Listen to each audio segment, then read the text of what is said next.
Ladies and gentlemen, boys and girls, we are excited to bring to you a brand new episode of MB2 Underground. I'm Sarah Kiefer. And I'm Joe Fox. What's happening, Ms. Kiefer? How are you? I'm pretty good. I'm back on caffeine, so I feel like I'm alive again. How long did that last? your cleanse? I had a 36-hour migraine, and then I was like, maybe just like a cup a day. And then I Back to Celsius. I had a Celsius. Okay. Hey, we all have our issues. We all have our things. That one's mine. How are things with you? Excellent. So we've got an awesome guest today, but I've got a favor to ask of you. Oh, okay. Right? And it's pretty important to me, but please don't get me fired. Oh, yeah, because we're interviewing your boss now. We are. We've talked to your boss in the not too distant past, but we get to speak to my incredible boss today. So again, please keep the potty mouth in check. Yes, sir. Don't get me in trouble. So, aye, Captain. This individual is not only an incredible human, has a really cool background, but he's also an incredible business mind, right? There's nobody out there that knows more about the DSO industry than this guy. So we're pretty psyched. The way I think about this guy is like the older brother I never asked for, like just constantly disappointed in my life decisions, and has been for the past, 7 years? Wow. Yeah. Wow. Oh, you just wait. That's a great description. Well, without further ado, the favorite son of the great state of Maine, Chief Development Officer here at MB2 Dental, Mr. Jacob Berry. How are you, sir? I'm great, guys. Good to see you. Thanks for being here, man. We appreciate it. Chief Development Officer. Is that a real title? No, completely made up. Love it. We made it up like 3 years ago. Such an MB2ism. Yeah. I love it. Thanks for coming. We're excited to have you. Yeah, thanks for having me, guys. So maybe a good way to kick us off is, could you recount this story that I've yet to hear, unfortunately, about how you guys bumped into each other at the Concrete Cowboy? Oh, my gosh. Take it away, Sarah. Okay, so, when was that? 2018, maybe? It's been a minute. Yeah. Okay, so I kind of felt the way about Jake that most people who don't know Jake do, which was he's like this militant, like worker boy. It's really harsh. Buttoned up. Yeah, yes, Loafers yes, professional. Yeah. Okay, thank you. Yes, and so I was out in Frisco at a very wholesome family establishment called the Concrete Cowboy. And I was having a week, so I was dressed a little scantily, and I had my whiskey drink in one hand and my $12 shot in the other hand. Double and I'm just like, fisting it. Yeah, it was. Wow. It had been a week. Wait, was this Friday, Saturday? What? Middle of the week. It was a weekend, but I don't remember what day. He probably does. Okay. So I'm just like walking back to my table, and just inappropriately dressed, and I hear Sarah Kiefer. Was that a good impression? Sarah Kiefer. And so I turn around and it's Jake, and I'm like, Jake Berry. And I'm like holding my drinks and like trying to like cover myself. And I was like, hey, how's it going? And the last person I expected to see at an establishment where the waitresses are pretty much in their underwear was Jake. And I looked around, he was with his wife, and it looked like her friends. And I was like, I don't know how to come back from this. Jake was being a good husband and a good chaperone, I'm sure. Well, like Sarah referenced, I don't judge her. She's great. I do question some of her life choices. Most of them. But I believe in leadership by example. And that was a very unique circumstance where I couldn't pass any judgment because I was in the same establishment. I think you probably should have just like not said anything. We could have just like made awkward eye contact across the room and pretended like it never happened. But it really brought us closer together. It did. Yeah, it really forged our professional relationship. Yep. And now I've told everybody that story. What happens at the Concrete Cowboy stays at the Concrete Cowboy. Is that still in existence? That's still... Yeah. Yeah, and it's still way overpriced. I paid like $30 for 2 drinks. So I was also kind of like pissy about it, but... Yeah. I haven't been back since, but I'm sure it's more overpriced. Okay. Inflation's a what. Well, we can find out if you've been back. You don't have to say you haven't been back. I have not. Next team event, Concrete Cowboy, Frisco, Texas. Deal. So boss man, yeah. Hefe, you've got a really cool career. We're both babies of the 70s, right? Yep. Graduated college, unique time in 2000, right? Yep. When the world was supposed to, to end. And I was 9. Yep. Hey, thank you. You were 9 in 2000? Mm-hmm. Oh, gosh. Wow, right? That's what we're dealing with here. You joined the Marines at the college. Tell us about that, right? What led you to be inspired to do that? Yeah, inspiration's maybe a little bit strong. I didn't study super hard in college. My exit options would have been somewhat limited. Necessity. No, I studied, I grew up in New England. I went to a small Catholic school in New Hampshire, a little north of Boston. Really great school. Oh, little Catholic boy. Little Catholic. Yeah, actually, I'm a Protestant, but I went to product of the Catholic school system. And I studied financial economics, but study was a strong word. I showed up to class periodically, and I did intern at I did banking internships in college, and realized like that was kind of boring. Really? Yeah, and not really having much direction or idea of what I wanted to do. I thought, well, I really enjoyed playing sports in high school. I like being a part of a team. I like the camaraderie. Traveling sounds great. Certainly, there was a component of serving the country. You know, my dad was served. My grandfather served.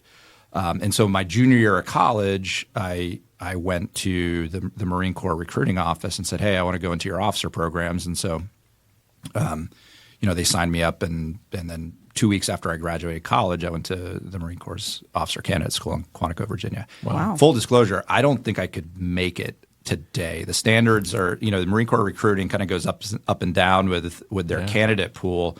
At that time, they were just kind of taking whoever they could get and then filtering them out. That's how you got in. That's how I got through. So, Well, it was a really new time, right? Like not much had happened militarily since kind of like Gulf War, early 90s, 91, right? And then obviously a lot happened in those 10 years you were in the Marines. I mean, what was that like, man? I mean, so that's exactly right. I think that really the only military conflict was Somalia that we would have recalled in our childhood. Not you, Sarah. You probably would have been too. Shout out. Black Hawk Down, Black Hawk Down. Black Hawk Down.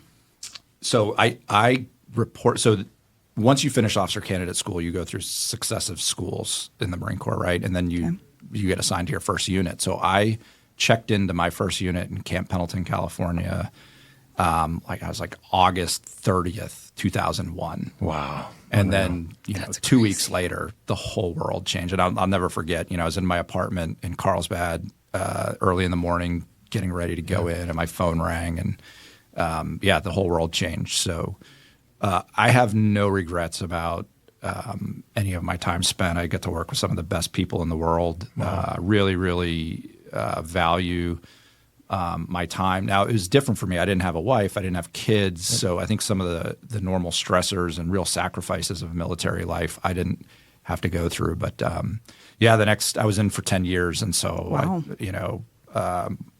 multiple tours to Iraq, floated in the Pacific, a lot of travel to Africa, a little bit to Korea. So I got to see a lot of unique corners of the world and different cultures, which I still harken back to today and have some fond memories of. So you got your traveling in?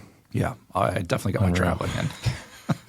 What led you to the decision to get out? I mean, 10 years in, at this point, you're what rank? And Yeah, I was a major when I got out, but I made the decision to get out probably at about the 7-year mark. I was a captain, and I met my now wife. How'd you meet Dr. Barry? Beautiful Dr. Barry. Yeah, Pat O'Brien's on Bourbon Street, very fine establishment. You're probably noticing a theme between the Concrete Cowboy and Pat O'Brien's. I like your style, man. I like her style. Yeah. You got her with the uniform. I got her with the uniform. She probably regrets that decision, but too late. Gotcha. So we met, and she made it clear she didn't want to be a military wife. She was in medical school at the time, and I was tired of being deployed. So it wasn't a difficult decision. She's a Dallas girl, and so after I got out of the military and she finished her residency, we moved back to Dallas, and here I am. And we can talk more about how you got from there to MB2, but I'm curious, you lead a pretty substantial team at MB2. What leadership qualities or experience did you have in the military, and how did that translate? Yeah. I mean, besides the fact that you make them all do push-ups first thing when they come in. Just we kidding. Can't talk about that. No one wants to see that. Running laps are not here before 9 a.m. I think the biggest trait that carries over is just leadership by example. I think it's really hard to ask people to do stuff if you're not willing to do it yourself. And so coming in early, leaving late, being willing to go out on the road, holding yourself to a high standard is something that will always stick with me.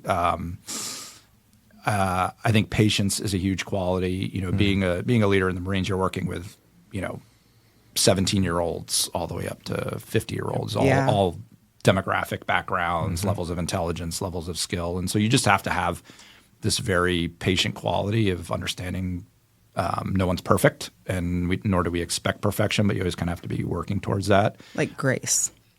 Yeah, grace is an excellent term. So Thank you. I think that's one thing that's stuck with me. I think the one thing I've wrestled with the most is the Marine Corps is very good about training, again, 17, 18, 19-year-olds to understand just a very core set of simple things in whatever it is they do. Because when you go into combat, everything turns on its head. And if you Right. overcomplicate it, then you're destined for failure. And so keeping things simple is really, really important. And you both know, by virtue of your time at MB2, what we do between business development and integration has been refined and re-refined and re-refined. And the processes and systems we have in place are super effective and very robust, and have made MB2 what it is today in many regards, but it's complicated. And so that's always what I've wrestled with, is how do we keep things simple so people can perform, but also add an element of complexity to make us a better company and make us better for our dentist. I think that's the biggest thing I've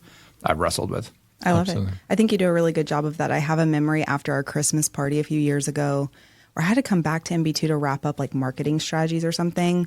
And I'm getting ready to leave, and it's like 7:30 on like a Friday, and Jake's like going to get another cup of coffee and like going back to his little like hovel in the back. He was just grinding, man. I think that was back when it was just you too. Yeah. Talk a little bit about how you've seen the growth at MB2 from when you started to the team that you have now. Yeah, Please. boy, that's what a run we've had. When I got here, it was me, as you said, and Dr. V. You know, we were the guys kind of leading the business development function, and so I was my own analyst, I was my own deal guy, I was my own admin. You know, Susan and ultimately you, very shortly thereafter, Sarah, were quickly standing up the integration function. But for the first year and a half, it was me and Dr. V and Justin Puckett. I mean, that was your business development function. And so I hearkened back on what I learned in investment banking in terms of understanding a transaction process and what do we need to do to get a deal from start to finish on the buy side. Integration was, you know, kind of straddled business development and integration at the time. So that was still in its early stages. And so we were really just feeling things out.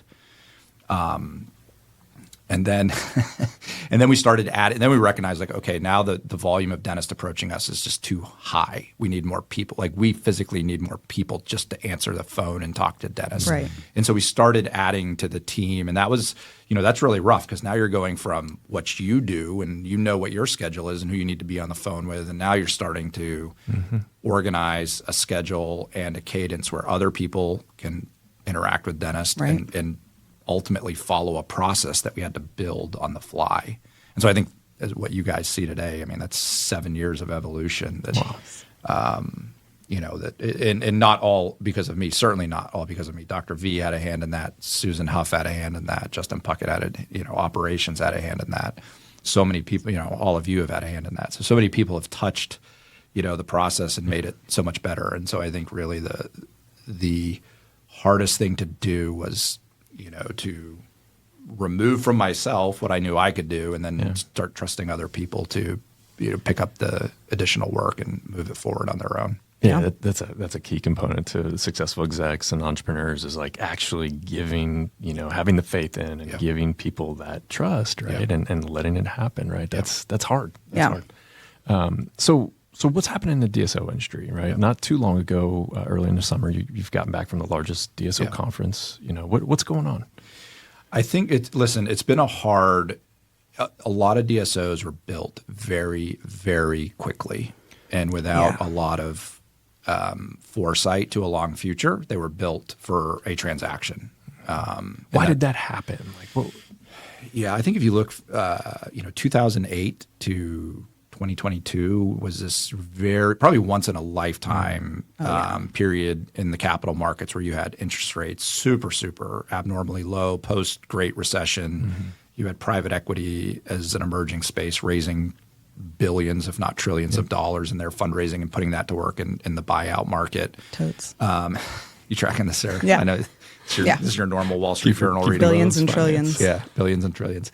And so it just created like this very unique market where valuations for businesses, not just dental business, but all businesses really ran at all-time highs. And investors liked the sustainability of the cash flows within healthcare. And so that drove a lot of this. And I think, some of the early predecessors, Heartland, Aspen, PDS, had successes. And then MB2, as you both know, recapitalized for the first time in 2017. We were the first JV model that really, I think, caught institutional investors' eye. And so a lot of those early successes just drew more capital market interest. I feel like we kind of just like Kool-Aid man that hoe, just like right through the wall. There she goes. Yeah. There she goes. Oh, sorry. You should. But you know what I mean? When you're talking about like when MB2 kind of came in and disrupted things, that's just immediately what I saw in my head.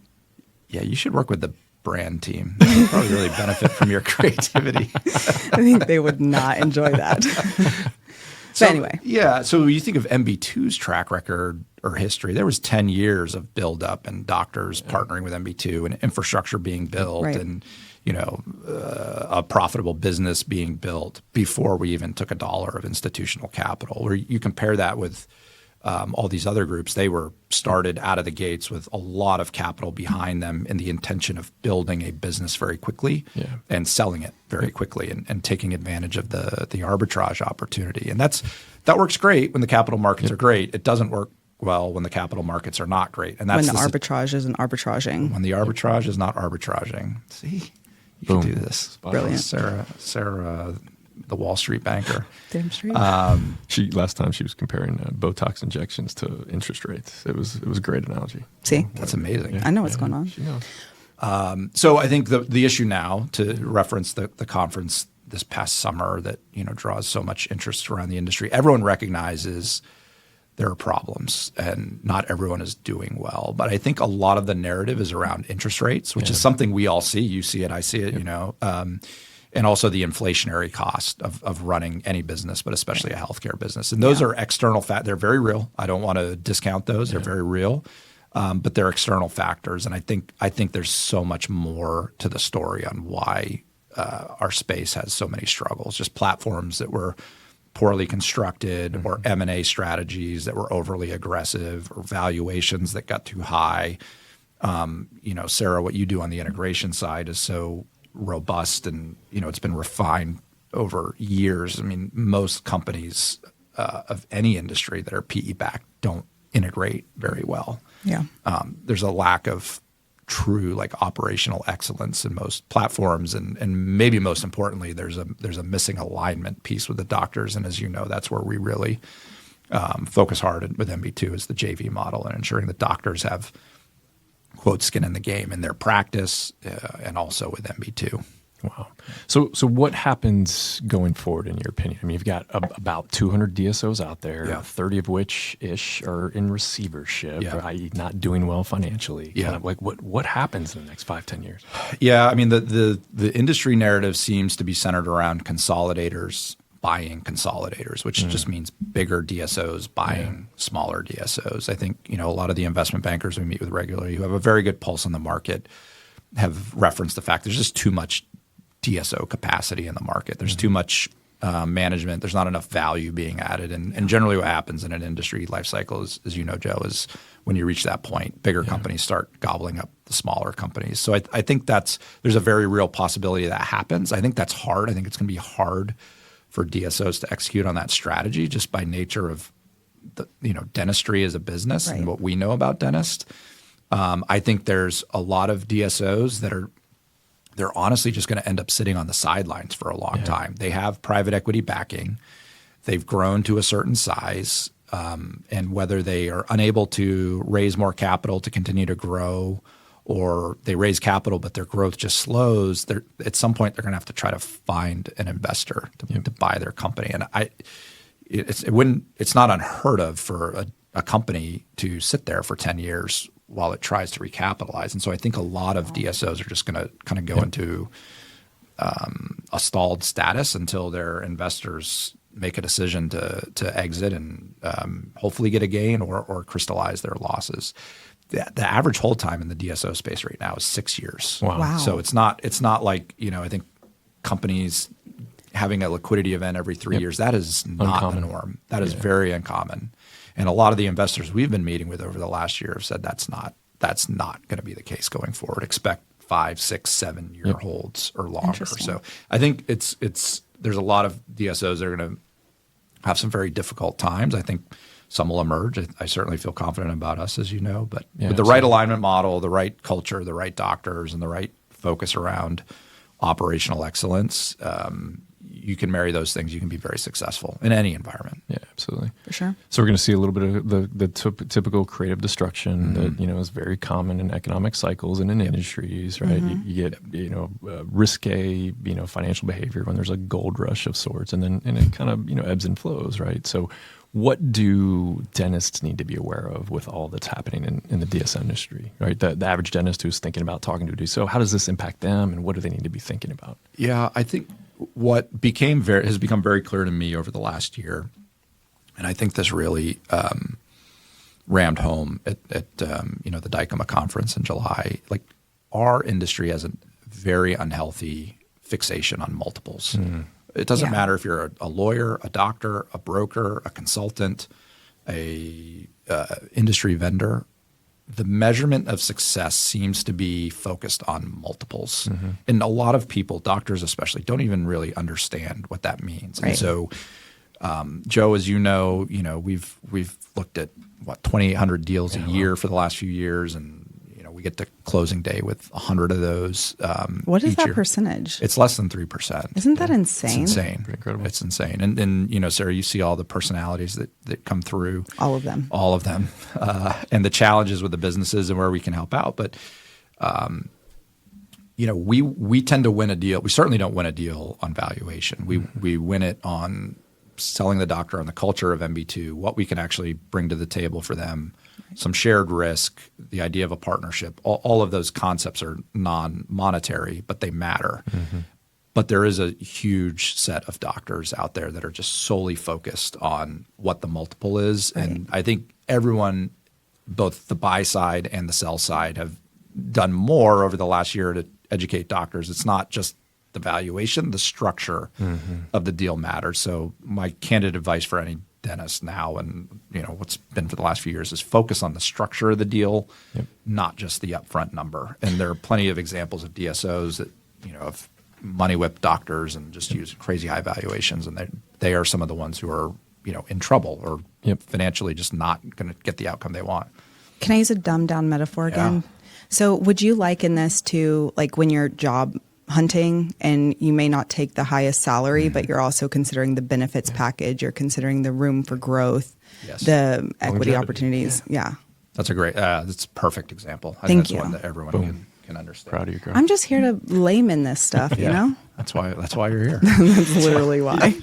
Following up on that point, can you maybe talk about the differences in equity and in the structure and kind of what dentists need to be thinking about as regards to that? Yeah, there's really two prevailing models, not just in dentistry, but in any sort of private equity backed roll-up platform.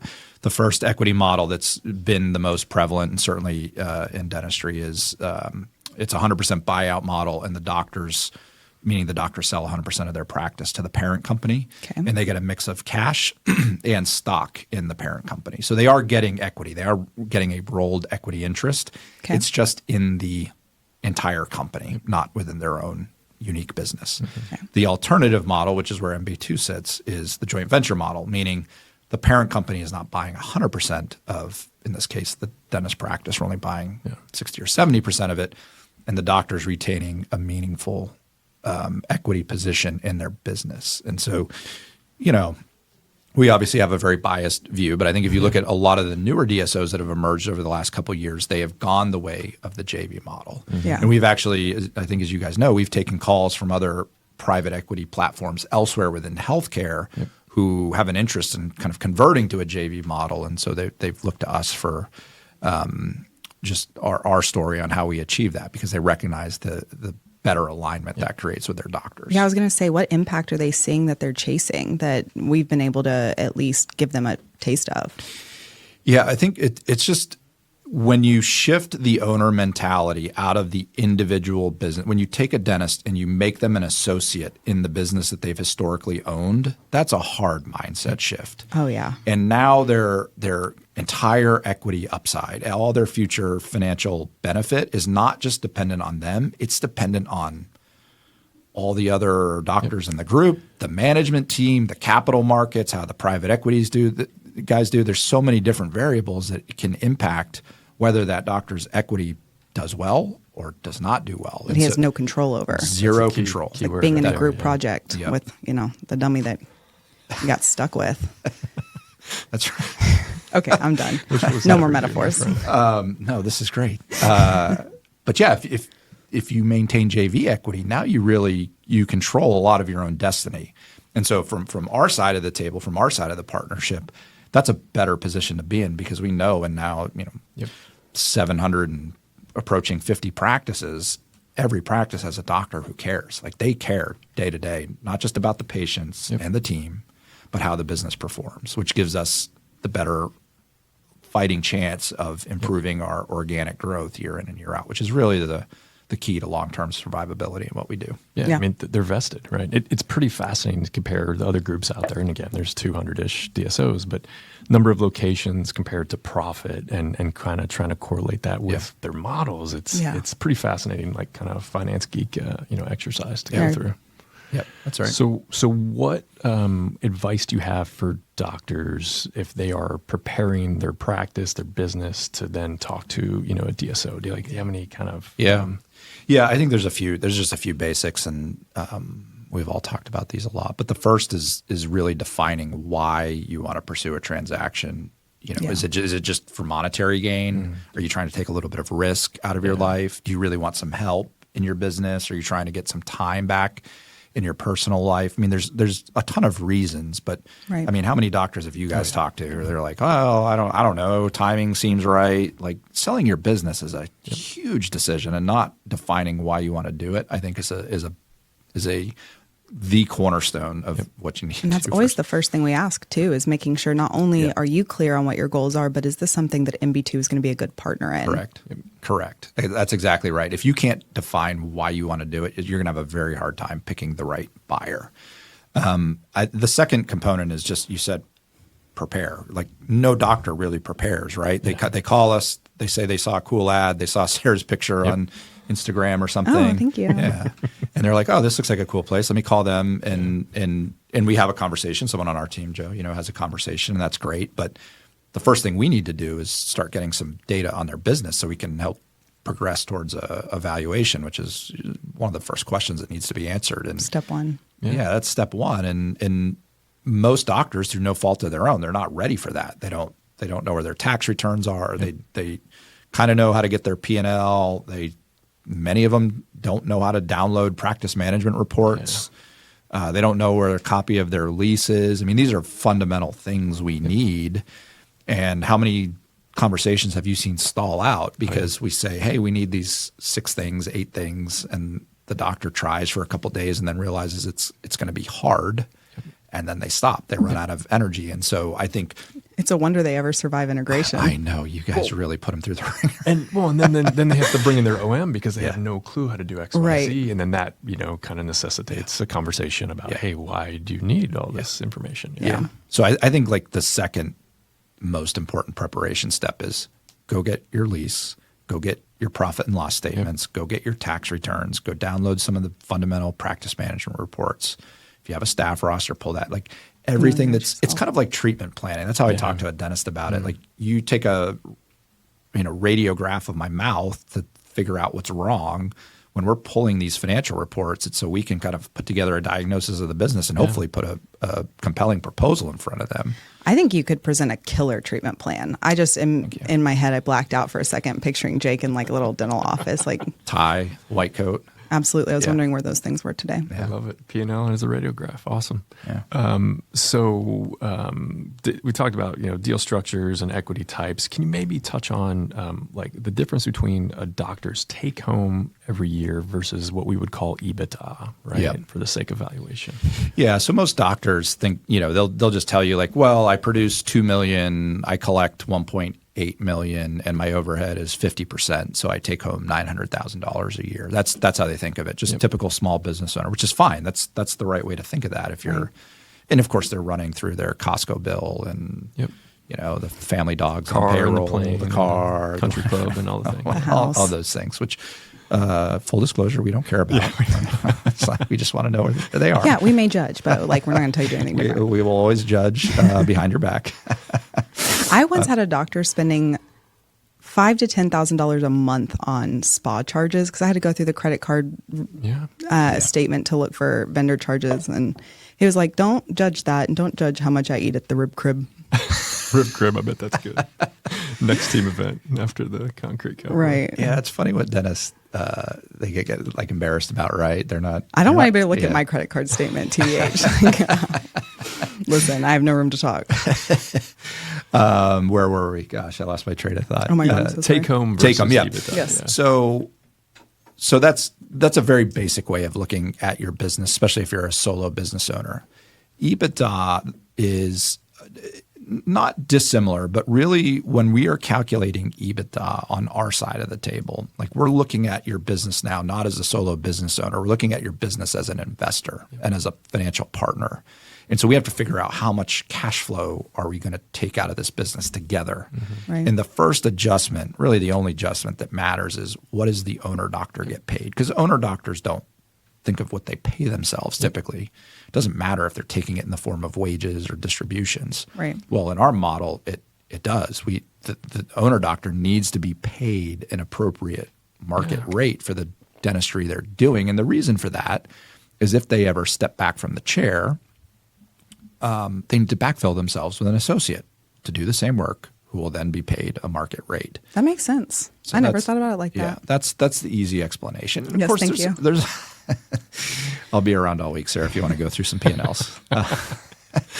There's other doctors own their real estate, and so they charge themselves whatever they want in rent, and that's fine. But we're trying to normalize the P&L to what is a sustainable, appropriate profit and loss statement that represents that business and all the costs therein: the staff, the supplies, the labs, the light bill, and of course, doctor compensation. The reason EBITDA is so important is it is the fundamental basis for valuation of a privately held business. Even publicly traded businesses, Joe, as you know, they'll reflect their valuation on a multiple of EBITDA. And the reason it's so important, it is a very, very simple proxy for the operating cash flow of a business, regardless of the debt service on the business, the tax structure, and of course depreciation and amortization, which are non-cash charges. Yeah.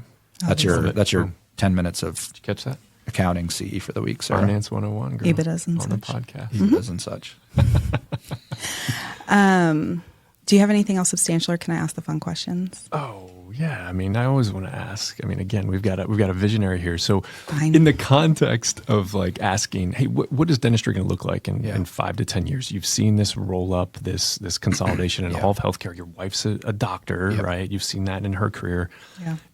Is dentistry ever going to get to the point of being 100% consolidated? That's a good question. There's a lot of different opinions on this. I don't think so. I think dentistry is a profession that can survive any market, and private practice can be very, very profitable and very, very fulfilling over the long term. So I don't, unlike the pharmacy space, which is fully consolidated, I just don't believe dentistry will do that. Now, what's the terminal point? I don't know. I don't know if it's 60% consolidation or 70% consolidation. It's hard to say. A lot of dental practices out there just aren't investable by a group like us. A doctor who's got $800,000 of collections, we're not going to be able to justify that on an earnings basis. Now, that doctor's probably taking home $300,000 or $400,000 a year, which is great. That's a good living, right? It's a great life. And so I think a lot of practices will continue to thrive in private practice, which is a good thing. I think there will be consolidation of the DSOs who have come online over the last 4 to 5 years. I think many of them won't exist here in a decade. I think, there's already some large proven players who have stood the test of time, and they're very forward thinking in the business and how they run their businesses. They'll still be here. I know we'll still be here. I know Dr. V always says long term, he wants this place to be the best alternative to private practice out there, where the doctors can still benefit from all they enjoy about private practice, but also benefit from our sophistication. So I know we'll be here, but I think there's some other interests. Artificial intelligence, I think could change some of the way dentists practice. There hasn't been a lot of innovation technology-wise. Just look at the practice management software. It's awful. Absolutely. It's awful. Even the good ones pretty are rudimentary, but it's very hard to switch. It's right? very hard to switch. High. Yeah. So I think people like to say dentistry is very recession-proof, which it is, but it's not cost-resistant proof. There's a ton of tremendous cost pressures on this business with labor and supplies and labs. And I think, unfortunately, dentistry, it's very hard to grow your revenue organically. We are generally an insurance-based business, and even though our labor costs may be going up 5% a year, the insurance companies surely aren't bumping reimbursement rates 5% a year. So that's going to be the real long-term challenge. And I know that one of the biggest frustrations for private practitioners, which it does force them towards DSOs. The last comment I'll make is, I think the students coming out of dental school are now coming out of school with just a tremendous amount of debt. Oh, yeah. It's unbelievable. Crazy. And many of them, Sarah, no slight to your generation, value work-life balance, whatever that means. I was about to say, I knew that age comment was going to come bite me in the butt. It doesn't involve downing a coffee at 7:30 at night on a Friday in the office. Yeah, definitely does. Hey, who else was in the office with you? That's right. You were there. So I think just the younger generation of doctors is going to have a lower desire to go hang a shingle and take all the financial risk and the personal life trauma that comes with owning a small business. Right. And a lot of older dentists ask us that, like, who's going to want to own 15 or 20 or 30% of a business? Well, there's a whole generation of dentists coming out of school with $500,000 of debt, and they don't want to go to a bank and take out $1 million practice loan to buy their practice. So I think one of the biggest challenges facing dentistry, honestly, is the doctors coming out of dental school just have a different view on personal and professional fulfillment. They have a different set of financial outcomes they're looking for. They have a mountain of student debt that the dentist 30 years ago didn't have. And while I certainly can't comment on the clinical side of dentistry, I think a lot of them just come out with a lesser amount of training than the older guys have, and so they have to catch up quickly. And that's all going to have a very big impact on the future of this industry. Yeah, absolutely. No, we appreciate that. Miss Kiefer, you had a fun one. Yeah. Okay. So you've gone here at MB2 for 7 years now? Yeah, 7.5. That's about so right. Whether it's a doctor, an MB2 team member, we always ask, like, what is your favorite or a fun memory that you've had at an MB2 event? At an MB2 event? Or like an MB2-esque? Oh, gosh. Well, the Concrete Cowboys, we already covered that. That was clearly an MB2 event. That was my answer. You can't steal that one. Yeah. Okay. This is kind of silly, but these stand out to me. So I remember Susan, your boss, and I were on a Zoom call with another company talking about business development and integration. I already know We're in a conference room, and Dr. V, who's known for his antics, opens the door, throws open the door to the conference room, and blasts us with, I don't know if it was like Nerf bullets. And we flinched for a second, but pretty quickly. But you should have seen the look on the faces. They thought we were like in an active shooter, like the sheer horror. Bless them. So that one's, Dr. V has a unique leadership style. And then a second take on the same story. I was in a conference room doing a Zoom call with like probably a group of 15 doctors. And I think Dr. V threw in like a smoke bomb or something to the room. Just really hard to recover from that when you're trying to be Jake, And then I love it. See, that's the benefit of being Sarah. Is he did that to me once on a virtual discovery day, and the person I was talking to was a little hard to like read and get out of their shell. He literally opened the door, threw something, and that popped. I thought, and it had a fish on it. I thought it was a stink bomb. And I'm sitting there and I'm like, I can't react. And so I'm sitting there like trying to hold my breath. And I was like, oh, sorry. Just for a taste of our culture, our CEO just threw in a popper in here. And he's like, I'm sorry. It's like, I don't think this is our guy. This isn't going to work. But I was trying so hard to keep my professionalism. But I'm Sarah. Yeah, you can I don't do have it. to as much. You gotta jake it up. Yeah. April- See, that's all that exposure to me, Sarah. Where would you be without me? Probably still at the Concrete Cowboy. Going back this weekend. on the floor. Last question. How did we do? I feel like you were the OG videograph. The OG podcast. Videograph. It started with you and Aster. Yeah. And an iPhone. Yeah. Thanks to Aster, my kids' career aspirations now are to be YouTube influencers. Yeah, we used to shoot these on an iPhone, and I'd sit there and I'd have my notes and we'd do like 48 takes because I couldn't get it right. And Aster's making fun of me. Now we've got a That's how you got prepped for this. I know. We've got a pepper pat and some real fancy equipment. Yeah. over The here. outtakes. Yeah. I used to always joke I just need a bottle of Avion water and a bowl of green M&Ms. I'd pretend like it's like a rock and roll star. Try to be really high maintenance. You're very So high maintenance, dude. maintenance. Now we have a soundproof room and real microphones, and this is big time. Yeah, this is big awesome. time. Thanks for Welcome doing to this, the guys. big leagues, You guys Leia. are perfect at this. No. It's I think because we so. have perfect guests, Oh, man. yes. We really appreciate being on. It's the Thank guests. you. Thanks for hosting taking me. time for your important Yeah. day. Thanks, Jake. Awesome, man. Thanks for having me. Listeners, really appreciate joining us for another great episode of the MB2 Underground podcast. Please like this one a lot so I don't get fired. Thank you. Power to the partners.